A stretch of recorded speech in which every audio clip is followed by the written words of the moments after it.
Thanks so much, all of you, for coming here today. Today, as has been my habit in the past, I would like to start off with a story. This is a story that I witnessed myself over the years and which brought us all here to the stage today. But before the story, I would like to set the stage. Most orchestras, as you know, have patrons and or foundations attached to them. But why do people and businesses attach themselves to orchestras? What do they get out of it? Sometimes the answer is strange. There was once a woman in New York City who literally saved the Metropolitan Opera by donating $6 million of her own money. And why did she give this money? Because she loved to hang out with the musicians and was fascinated by the labyrinth passageways that seemed to lead nowhere and everywhere at the same time in the dark corners of the Metropolitan Opera's home. But that fortunate example is the exception to the rule, I think.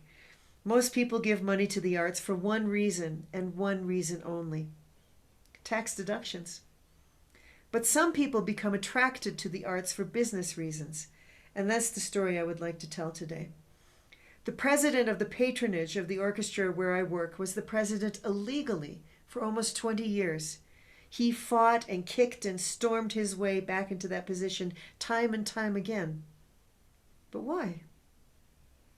Why did he want this position so desperately? The reason was because he made amazing contacts through throwing orchestra parties. He would invite the people he would like to do business with to a private orchestra concert and then would give them a fancy toast at the end of the evening. At the end of his 20-year reign, he had become one of the richest people in the state and was awarded the contract for the construction of the longest highway in my part of the country. Classical music was very good for his wallet. We are here today to gather ideas which could be good for other wallets as well. Before we start the first breakout room, I would like to give you an idea which I would love to hear your feedback about when we all come back here.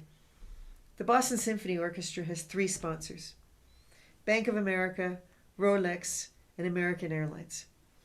If you were the owner of one of these companies, what business would you like to get out of your association with the Boston Symphony Orchestra, and how would you go about doing it?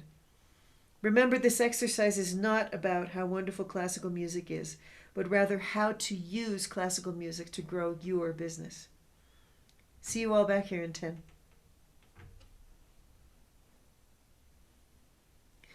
My next story is about something that actually happened to me yesterday. A friend of mine is a person who has run for mayor once already and is determined that he will win next time in 18 months. But he has no idea what to do in the meantime to assure his victory. So he called me yesterday, and he told me we had to have lunch. He said, "The patronage of the toast at the end of your concert next week is mine. I will not accept the person who wants to patronize your concert again with wine. She can have the dinner, but the toast is mine." I gave him 20 tickets and promised not to allow the wine patronage to go past the hour of the dinner. The wine people were upset because they wanted the toast at the end of the concert, but they'll be okay with the dinner this time. And the place where I play, the old Hacienda, is changing the name of their building from an event place to the Anturios Cultural Forum. Why? Because they made over $10,000 in contracts for events in July because of the publicity from my concerts in June. It can be done. In this next breakout room, I would like you to talk about what your business could get out of patronizing a concert or an event with a donation in kind. Not with money, but with wine, hors d'oeuvres, or coffee. See you back in a few.